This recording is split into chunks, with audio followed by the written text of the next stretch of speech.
다음으로는 인더스트리 4.0과 스마트 예측 정비의 주제로 위세하이텍 연구소 김상수 이사님께서 발표해 주시겠습니다.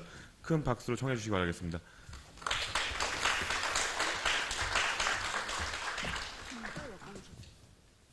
네, 그럼 인더스트리 4.0과 스마트 예측 정비를 발표할 위세하이텍 김상수 이사입니다. 만나서 반갑습니다. 다들 아시겠지만 그래도 인더스트리 4.0이 무엇인지, 그 다음에 이제 스마트 예측 정비, 그 다음에 저희가 현재 그 국방부하고 정보통신부 과제로 군 예측 정비를 하고 있습니다. 그 부분에 대한 실제 사례, 그 다음에 IG 프로핏의 PMAS 예측 정비를 적용한 부분하고, 그 다음에 데모 순으로 말씀드리도록 하겠습니다. 뭐 인더스트리 4.0 다 아시겠지만 그 허닝 카걸만이라고 하는 SAP CEO 전 사장이 마련한 겁니다. 그 독일에서 인더스트리 4.0을 재현을 했는데요. 미래의 공장은 엄청난 융통성과 최적의 자원을 사용을 결합을 하고요.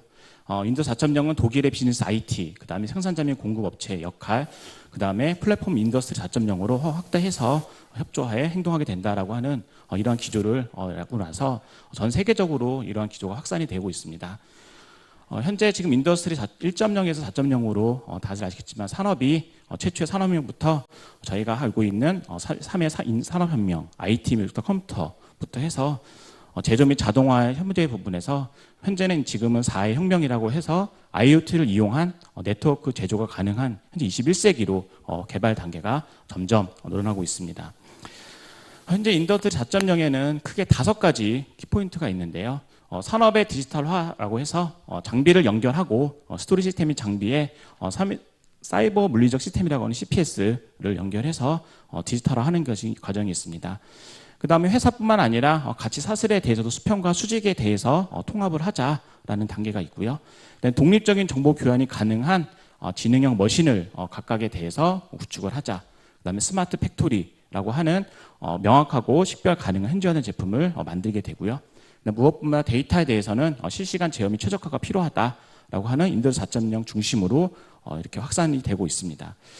4.0에 현재 많은 그 경제가 많이 어렵다고 합니다. 전 세계적으로 현재 어렵고 있는데요.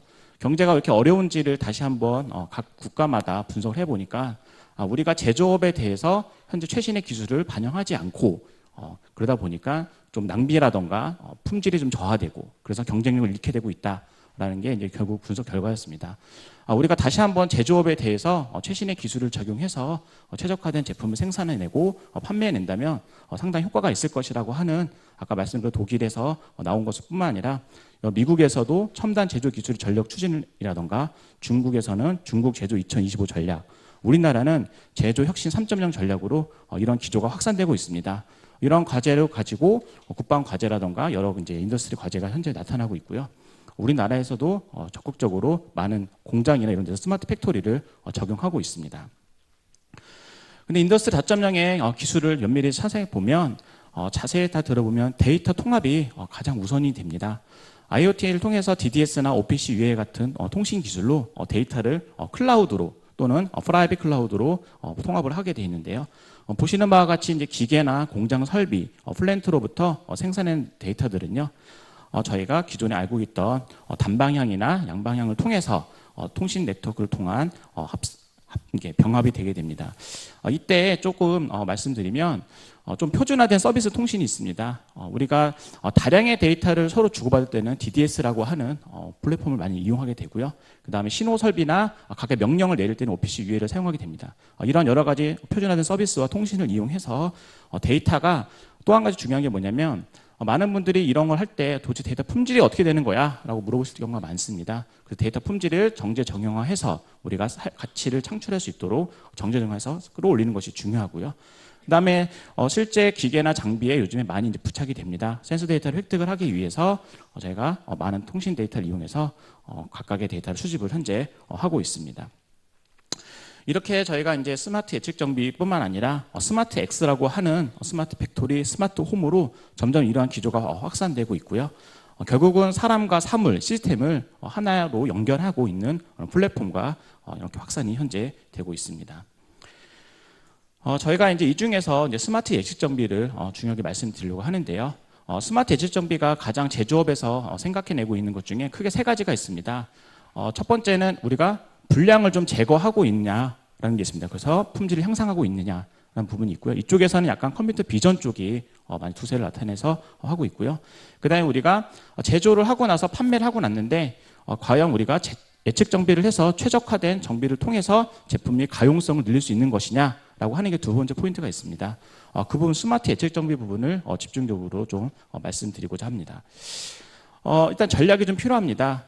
다들 아시겠지만 우리가 유지 보수를 하는 데 있어서 고장이 나면 고치는 단계가 가장 첫 단계입니다. 하지만 이러한 단계에서는 우리가 사전에 정비를 하지 않았기 때문에 스탑이 되고 생산이 멈추게 되는 거죠. 그래서 저희는 시간에 따라서 아니면 사용량에 따라서 플랜을 째어서 사전에 예방 정비를 하게 됩니다. 대부분의 아마 현재까지의 공장에서는 이러한 설비를 현재 하고 있을 겁니다. 조금 더 나을 수 있다면 상태를 보고 하게 됩니다. 우리가 자동차 엔진오일을 갈아야 되는데 10만 원을 가는 게 아니라 뒤에서 뭐 이상한 소리가 난다거나 냄새가 나서 엔진오일을 간다거나 뭔가 부품을 교체할 수가 있습니다. 상태를 보고 할 수도 있고요. 하지만 우리는 여러 가지 데이터를 신호를 획득하고 나서 예측 정비, 프레디티브 포캐스팅을 하게 됩니다. 오늘의 포커스는 이쪽이 되겠고요. 나중에 향후에는 저희도 제조 혁신에서 세 번째로 원하는 것이 바로 옵티마이제이션 최적화입니다. 우리가 공장에서 몇 대를 몇 시간 동안 가동을 해야 우리가 오다를 맞출 수 있을 것인가라고 하는 중요한 문제가 있는데요. 이건 최적화론이기 때문에 오늘 발표에서는 좀 범죄 벗어나기 때문에 예측 정비 중심으로 말씀드리도록 하겠습니다. 그래서 아까 말씀드렸듯이 여러 가지 고기 기장 상태를 저희가 수집을 하게 되고요. 조기 신호를 발견하게 내서 고장 나기 직전에 예방 정비를 예측 정비를 통해서 정비를 하는 것입니다. 그래서 컨디션 베이스 프리벤티브 결국은 프리딕티브 예측을 통해서 유지보수 비용도 절감하고 가동률을 끌어올리는 데 중요한 목표가 있겠습니다. 이러한 예측 정비는 8가지 업종별 다양한 사례들이 있습니다. 건설업에서는 설비 장애 확률을 감소시킨다거나 여행 운송에서는 장애 알림 예측을 정확도 향상시킨다거나 항공 방위 쪽에서는 항공기의 지상 정비 건수를 감소시킨다거나 이미 여러 가지 이런 효과가 전 세계적으로 나타나고 있습니다. 이번에 이제 아까 말씀드렸듯이 저희가 국방부 과제를 통해서 크게 보시면 전차 K1A1 저희가 운영 데이터와 그다음에 수리 보수를 한 정비한 내역 데이터들을 수집을 했고요. 항공기 데이터는 이제 카이 아시겠지만 T-50이라고 하는 고등훈련 항공기가 있습니다. 거기서 운영 데이터와 정비 내역 데이터들을 전체적으로 수집을 했습니다. 델리스라고 하는 이제 체계 데이터가 있는데요. 이 데이터들을 저희가 수집을 해서 저희가 빅데이터 통합을 현재 했습니다. 처음에 이거 이제 국방 과제를 할 때 많은 분들이 가장 크게 우려한 것이 뭐냐면 우리 데이터지만 우리도 신뢰를 잘 못할 수 있다. 데이터 품질을 가장 염려를 많이 하셨습니다. 근데 이 데이터 품질을 염려를 많이 하신 만큼 저희도 면밀히 봤는데 아주 좋다고 말할 수는 없습니다. 하지만 저희가 어떻게 했냐면 이 데이터를 어쨌든 잘 입력해 주셨는데 정제 정형화 작업을 좀 했습니다. 가령 예를 들어서 너무 큰 이상한 값이 들어오면 제거를 한다거나 평균치로 바꿔준다거나 또는 저희가 이제 다별량 분석도 해서 이 수치와 이 수치는 연관관계가 있습니다 라고 하면 관계를 보고 저희가 특별한 자체를 좀 수정 보완을 좀 했고요. 그렇게 해서 정비 이력을 수리 분석과 내용을 좀 정제 정형화 작업을 하였습니다. 뿐만 아니라 정비라고 하는 게 뭐 모든 그 기관 마찬가지로 저희 다 민간도 알아봤더니 데이터 자체를 정형화 데이터를 입력하는 데 한계가 있습니다. 왜냐하면 내가 고장나게 돼서 뭔가 고치셨을 때 내가 어떠한 부품을 파트 넘버는 아주 자세하게 입력할 경우도 있고요. 어떠한 원인으로 내가 교체를 했다라고 이렇게 텍스트 데이터로 입력하고 있습니다. 현재 많은 산업군에서 현재 이렇게 텍스트 데이터 입력을 자주 활용해서 하고 있는데요. 사실상 이 데이터들은 그동안은 버려졌던 데이터들이었습니다. 이런 데이터들을 저희가 텍스트 데이터들을 정제 정형화를 해서요. 변수화했고 그 변수를 적용해서 예측률을 끌어올렸습니다. 현재 저희가 예측적 분석을 크게 두 가지를 하고 있는데요. 수리 분석 수요 예측이라고 해서 몇 개의 물건이 몇 월 달에 필요하다라고 하는 수요 예측이 하나가 있고요. 정비 수요 예측 같은 경우에는 어떠한 호기에 어떠한 계통에서 부분에서 고장이 날 겁니다라고 하는 예측을 크게 두 가지를 하고 있습니다. 이러한 예측 결과는 다차 분석이나 시각화를 통해서 하고 있고요. 최후에는 군수동원 총무체계에 연결하는 것이 목표입니다. 그럼 어떻게 되는 거냐? 도대체 이 시로 말씀드리면 T-52 항공기가 여러 국이 있습니다. 그런데 이제 그 호기에 그 계통에 비행 시간, 그다음에 온도, 뭐 결함 과정에 났던 것들이 있고요. 점검 일자 이런 데이터들도 있고요.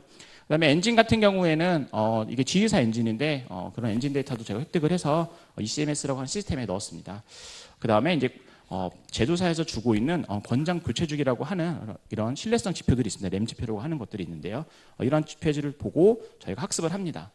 그래서 학습을 해봤더니 이게 지금 이 계통에서는 이 호기에서 더 사용해도 됩니다.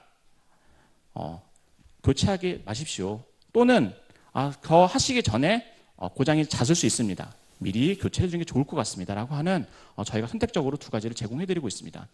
근데 이게 항공기다 보니까 저희가 정비하지 마십시오 하고 정비 안 하면 큰일 납니다. 비행기 떨어지면 큰일 나거든요. 그래서 이런 게 어떻게 하냐면 예방 정비를 하는 시기가 있습니다. 예방 정비 하실 때 저희가 주는 정보를 가지고 우선순위를 좀 높여서 먼저 한다거나 아니면 내가 그 부분에 고장 날 거를 예측을 했으니까 조금 더 면밀히 본다거나 하는 부분으로 비즈니스적으로 적용할 계획으로 갖고 있습니다. 그래서 이제 우리가 여러 가지 이제 분석을 했는데 부품이 한두 개가 아닙니다. 저희가 수만 개의 부품을 가지고 다 예측을 하고 있는데요. 일단은 이 부품도 부모 자식 관계가 있습니다. 그래서 저희가 각각 계층별로 현재 분석을 하고 있고요. 그래서 전체 호기에 대해서는 예측을 저희가 해서 전체 가동률을 볼 수가 있는 것입니다. 예를 들면 비행기가 100대가 있으면 100대 중에 하나의 부품에서 고장이 난 비행기가 못 뜰 수가 있습니다. 그러면 우리가 100대 중에 90대는 운영 효율이 가능합니다. 라고 하게 되고요. 그 90대, 나머지 10대에 대해서 어떠한 부분에서 교체가 필요합니다라고 하는 그런 계통별로 예측률을 제시해주고 있고요. 그래서 보시는 것처럼 월별로 발생했다, 정비가 발생할 거다, 안 발생할 거다라고 해서 보시는 바와 같이 실제로는 4번 제외하고 발생을 했는데요. 저희가 그 부분에 2번만 빼고 못 맞췄습니다. 그래서 약 83% 정확도, 그다음에 조명 계통 같은 경우에는 90% 정확도를 각각 가지고 있습니다. 저희가 이제 월별로 예측을 해드렸는데 실제로는 실제 업무에서는 뭐 분기별이라든가 뭐 사실상 뭐 연별로 원하실 때도 있고요. 그건 이제 고객사에 맞춰서 저희가 제공하고 있습니다. 그래서 이제 예측을 해보니까 좀 이렇게 결론적으로 말씀을 드리면 정비 데이터와 운행 데이터만 있으면 저희가 예측할 수가 있습니다. 근데 이 예측률이 정비 운행 데이터만 갖고 하기에는 한계가 좀 있습니다. 약 저희가 해보면 한 70% 정도 육박하는 것 같습니다. 그런데 이 데이터에다가 램이라고 하는 신뢰도, 가용도, 정비도라는 데이터들이 있습니다. 이게 뭐냐면 제조사에서 주는 겁니다. 이 부품은 몇 도, 100도까지는 견딥니다. 110도가 넘어가면 파손이 됩니다. 다시 핸드폰도 마찬가지로 핸드폰도 내가 여기서 떨어뜨리면 깨지지만 밑에서 떨어뜨리면 안 깨질 수가 있습니다. 이런 여러 가지에 대한 상황적 진로 지표들이 있는데요. 이러한 지표들을 가지고 저희가 적용을 하면 예측률이 더 올라간다는 것입니다. 왜냐하면 저희는 운행 데이터가 있기 때문에 어느 수점 도달하면 정비가 발생한다는 것을 알고 있거든요. 그런데 이러한 사전에 이제 제조를 만드는 지표가 있고 사후램이라 그래서 운영 환경에서도 이게 나옵니다. 실제는 제조사에서 100도라고 했지만 견뎌보니까 110도도 견딥니다, 얘가. 그러면 저희가 120도, 110도도 견딜 수 있구나라고 하는 사후에도 M지표를 만들 수가 있는데요. 이런 M지표를 추가로 만들어서 넣었을 경우에 저희가 말씀드리면 약 한 2~3% 정도는 예측률을 더 끌어올릴 수가 있다는 것입니다. 그 다음 세 번째로는 비정형 데이터를 결합을 했을 경우에 더 예측률이 올라간다는 것입니다. 아까 말씀드렸던 결함이 나게 되면, 고장이 나게 되면 보고 입력을 하게 됩니다. 어디 부분이 고장이 났다, 빨간불이 들어왔다 이렇게 입력하게 되는데요. 그런 이력 데이터들과 정비한 내역 데이터들의 비정형 데이터들을 분석해서 정형화하고 변수로 넣었더니 예측률이 또 올라갔습니다. 여기서 또 한 2~3%가 올라갔고요. 마지막으로 네 번째는 센서입니다. 현재까지는 국내 여건상 저희가 실시간 데이터를 받고 있지는 못합니다만 계측기를 통해서 과거의 센서 데이터를 획득을 할 수는 있습니다. 이런 데이터를 이용해서 과거에 고장이 났을 때 그 당시 환경, 뭐 전투기다 보니까 뭐 예를 들어서 온도라든가 압력이라든가 여러 가지 변수들이 있는데요. 이런 변수를 추가적으로 넣었을 때 또 예측률이 올라가게 된다는 것입니다. 그래서 또 한 2~3%가 또 올라가게 됩니다. 그럼 제가 서두에 말씀드렸던 70%에서 80% 정도, 90%까지 예측률이 향상이 되는데요. 데이터 획득에 따라서 예측률이 상승한다는 것을 제가 이번 과제를 통해서 경험을 하였습니다. 현재 이 과제는 4차 년도에 마무리가 되고요. 그냥 연구과제에서 끝나는 것이 아니라 각 군에 활용할 수 있도록 시제품 설치를 하고 운영 가이드를 제공해서 실제 군의 실용화에 좀 반영해서 저희가 국방에서 좀 잘 활용해서 좀 정비에 대해서 비용의 감소라든가 또는 가동률 향상을 목표로 현재 하고 있습니다. 이렇게 이제 그 과제로만 끝나는 것이 아니라 저희가 이걸 가지고 이제 솔루션화를 했고요. 전 시간에 말씀드렸던 와이즈 프로핏을 개발을 했습니다. 이제 이 부분을 이제 예측 정비 쪽에 프로젝트 메인터넌스 쪽에 적용을 해야 했습니다. 그 부분에 대해서 좀 말씀을 드리겠습니다. 정비 예측에 대해서는 크게 아까 말씀드렸듯이 세 가지 포인트가 있는데요. 데이터, 그다음에 예측, 그다음에 액트라고 하는 과연 우리가 무엇을 그런 의사 결정을 해서 활용할 것인가라고 하는 세 가지 포인트가 있습니다. 그래서 데이터 측면에서는 IoT 센서 데이터, 그 다음에 아까 말씀드렸던 정비 이력 데이터들이라던가 운영 이력 데이터들이 필요하게 되고요. 환경 데이터라고 있습니다. 도대체 이 비행기는 우리가 몇 도에 어느 계절에서 날랐는지 계절 요인도 있습니다. 비행기가 실제로. 그 다음에 전차도 마찬가지입니다. 전차도 이 전차가 그냥 아스팔트를 다니는 거랑 이 흙을 막 산을 막 넘는 거랑 환경이 완전 다를 경우에 정비에 대한 패턴이 완전 다르게 나타납니다. 이런 여러 가지 환경적인 데이터를 넣었을 때 저희가 원인도 알 수 있고 정비 예측이 가능한 것입니다. 그랬을 경우에 언제쯤 유지보수 하는 게 좋습니다. 알 수 있고요. 또는 과거에 이런 정비가 필요하니까 부품을 미리 확보해 두십시오 라고 하는 부품 준비할 수가 있고요. 확인해 보니까 그 제조사에 납품하는 그 특정 부품을 공급하는 공급자가 계속 오류가 날 수가 있습니다. 그러면 그 납품 공급자를 제가 찾아낼 수가 있는 것입니다. 이런 여러 가지 행동을 할 수 있도록 저희가 위세 결정을 제공하고 있습니다. 조금 더 상세하게 말씀을 드리면 IoT 데이터에서는 OPC UA라던가 DDS를 저희가 다른 과제나 다른 사업을 통해 획득할 수 있는 인터페이스를 가지고 있습니다. 이런 데이터 정형 비정 데이터를 가져오게 되고요. 그다음에 데이터 품질을 올리기 위해서 데이터 전처리, 소위 말씀드렸죠. 제가 데이터 전처리 BDQ라는 제품이 있습니다. 그걸 통해서 끌어올리고 있고요. 데이터를 매핑하고 그다음에 표준된 데이터를 모델을 만들게 됩니다. 근데 프로핏을 이용해서 저희가 데이터를 오토 ML을 통해서 저희가 모델을 만들고 반복 학습을 통해서 최적의 예측을 제시하고 있고요. 그걸 가지고 시각화라든가 비정 데이터 분석을 통해서 제공하고 있습니다. 이러한 플랫폼들은 저희가 빅데이터 플랫폼인 하드베 인메모리의 컬럼형 DB로 빅데이터 분석 환경에서 돌아가고 있습니다. 왜냐하면 이런 많은 데이터들을 처리하려면 분산으로 메모리에서 빠르게 처리가 돼야 됩니다. 그래서 이런 플랫폼을 가지고 있고요. 이렇게 데이터를 분석하고 ETL을 통해서 데이터 매칭을 통해서 또 데이터 추가 획득을 할 수가 있습니다. 그런데 우리가 많은 부분의 비즈니스가 확인해 보면 이러한 데이터들은 표준화된 데이터 모델을 만들 수가 있습니다. 저희가 일명 범용 데이터 모델이라고 하는데요. 가장 많이 사용하고 있는 부품이 무엇이냐, 그 다음에 가장 빈번하게 교체가 나고 있는 부품 계통이라던가 부품은 무엇이냐, 우리가 분석하고자 하는 표준화된 데이터 마트를 만들게 되고요. 그걸 가지고 데이터 모델을 만들어서 표준화된 데이터 모델에 변수만 넣어주면 예측이 돌 수가 있는 것입니다. 그래서 아까 말씀드렸지만 질문에 아까 보면 와이즈 프로핏이 성능이 되게 중요하다라고 하셨는데요. 성능 부분에서 어떻게 저희가 했냐면 서버를 여러 군데를 병렬로 동시에 처리할 수가 있습니다. 제가 이제 내부적으로는 파이썬으로 돌게 되어 있는데 파이썬에서 내부적으로 병렬로 여러 알고리즘을 수행을 하고 최적에 대한 알고리즘을 선택해서 받을 수가 있고요.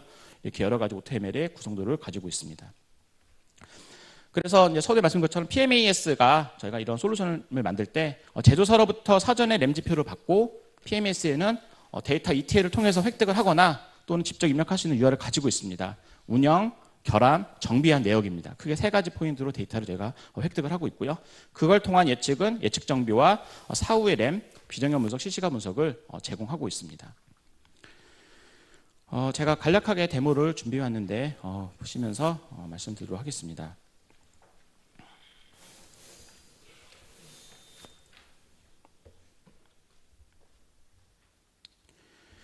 아까 서두에 보셨듯이 저희가 와이즈 프로핏에서 실제 이건 나사에 제공하는 정비 데이터 이력들입니다.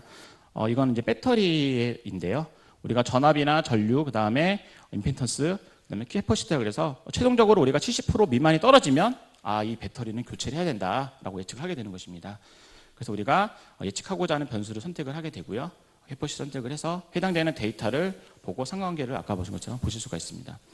그래서 데이터도 확인해 보고 저희가 변수들 리스트를 볼 수가 있는데 우리가 처음부터 데이터 변수를 제공 다 할 수 있지만 보신 것처럼 선택적으로 사용할 수도 있습니다. 이 변수는 내가 쓰고 싶지 않아 선택할 수도 있고 뺄 수도 있고요. 그다음 선택된 변수 간의 상관관계도 또 확인할 수가 있습니다. 이렇게 해서 제가 랜덤 포레스트로 모델을 만들고 8대1로 비율을 나눠서 모델을 만들게 되면 예측 결과 보시는 게 지금 볼 수가 있습니다. 보시는 것처럼 실제 데이터와 예측한 데이터가 패턴은 좀 다르지만 이 정도 예측률을 가지고 있고요. RMS가 12종 나왔으니까 한 88% 정도 예측률을 보시고 있다고 보시면 될 것 같습니다. 제가 만든 모델은 아까 보셨듯이 모델을 저장을 해서 배터리라고 하는 모델을 만들어서 저장하고 반복 학습을 통해서 실시간 데이터가 들어오면 계속 매일매일 매시간 예측된 결과를 나타낼 수가 있고요. 이 데이터는 CSV로 내려받거나 아니면 저희가 다른 곳에 배포할 수가 있습니다. 오늘 사실은 소위 YG 프로핏을 공개를 도메인도 공개하고 다 하려고 했는데 저희가 과정상 좀 힘들고 혹시나 업무 돌아가셔서 저희 오시면 아마 담당 영업들이 있을 겁니다. 영업들 연락을 주시면 직접 사용하실 수 있도록 저희가 허용된 용량 한계 내에서 환경을 제공해 드리도록 하겠습니다. 스케줄을 걸고 제가 데이터 환경을 제공하면 지금 보시는 것처럼 스케줄을 걸 수가 있고요. 이런 데이터 실시간 데이터를 들어오면 예측한 결과를 CSV로 다시 내려받거나 아니면 다른 DB에 넣어서 예측 결과를 보실 수가 있습니다. 이렇게 만든 제가 예측 모델은 시각화로 할 수가 있는데요. 제가 제품에 YG 인텔리전스라고 하는 제품이 있습니다. 이 제품을 이용해서 볼 수가 있습니다. 현재는 아까 말씀드린 사전 램이라던가 운행 기록, 그 다음에 결함 보고, 정비 기록에 대한 거를 각각의 데이터에 입력할 수 있도록 할 수가 있고요. 주요 결함도 주요냐 일반 결함이냐 이렇게 각각 나눠서 결함 내용이 무엇인지를 비정형 데이터를 입력할 수 있게끔, 꼭 입력하지 않더라도 비정형 데이터나 이런 것들을 저희 인터페이스 통해서 가져올 수가 있습니다. 그래서 작업 내용, 무엇을 했는지, 정비도 계획 정비였는지 비계획 정비였는지 그만 하면 사후 램지표를 저희가 자동 생성을 해주고 있습니다. 이렇게 만든 데이터들은 시각화로 볼 수가 있는데요. 터보팬에 대한 잔존 수명 주기를 제가 예측한 결과들입니다. 그래서 잔존 수명 주기가 각각의 센서 데이터와 이렇게 들어왔을 때 얼마나 데울 수 있는지를 각각의 할 수가 있고요. 이런 데이터들은 RPM이라든가 압력 비율, 바이패스 비율에 따라서 잔존 수명 주기가 달라지게 됩니다. 그런 거를 예측을 해서 실제 예측을 해보았고요. 엔진이 한 31개 정도 있는데 그런 것들을 각각 주기를 해봤고 이런 31주기에 가지고 데이터를 예측을 해본 것입니다. 네, 그 테스트 데이터를 넣어보고 그래서 이 엔진이 얼마나 더 가동 가능하냐라는 것을 예측을 해보았습니다. 네, 데이터 형식을 지금 보시는 거 있습니다. 그래서 이 테스트 데이터를 넣어봤는데 이 데이터를 넣어보고 나서 예측 결과물이 상당히 높은 것을 저희가 확인을 했습니다. 이 데이터는 상당히 좀 유명한 데이터인데 보시면 저희가 텐서플로우로 약 92%의 딥러닝으로 예측률을 가지고 있고요. 랜덤 포레스트는 90%, XGBoost 91% 정도 가지고 있습니다.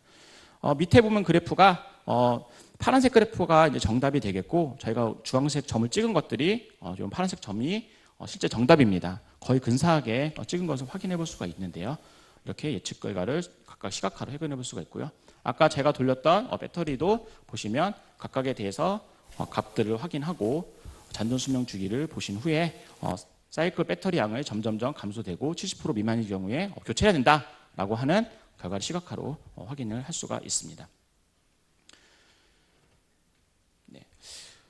제가 이제 군 관계분도 있고 그다음에 군 데이터 직접 보여드릴 수가 없기 때문에 저희가 일반적으로 나타나는 예측 정비에서 중요한 이런 데이터들을 유명한 데이터를 활용해서 예측 정비한 사례를 실제 보여드리고 있고요. 상당히 예측 결과가 좋은 것을 확인할 수가 있습니다. 네.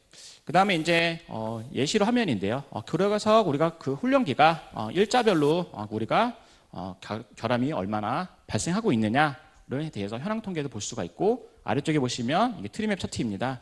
그러면 도대체 결함이 나는 부분이 비중이 어느 쪽에 많은 거냐를 빠르게 우리가 시각화를 통해서 알 수 있도록 단계별로 내려가면서 얘가 알려주고 있습니다. 이 계통의 밑에 하위 계통의 이 계통의 정비가 필요하다라고 하는 결함 비중을 알 수가 있고요. 각각 호기마다도 찍고 있습니다.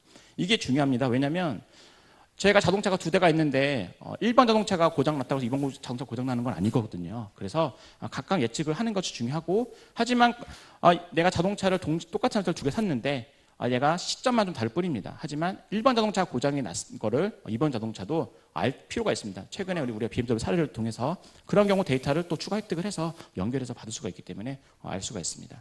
작년 대비 결함 건수라든가 우리가 계획이냐 비계획이냐 각각 비중에 대해서 이렇게 시각화로 현재 화면을 보고 계십니다. 이렇게 해서 저희가 예측한 결과도 보여드리고 프로필과 연계한 부분에 대해서 해서 발표를 하였습니다. 이상 발표를 모두 마치고 질문사항 있으시면 답변 드리도록 하겠습니다. 네, 온라인에서 질문 들어온 내용 전달드리도록 하겠습니다.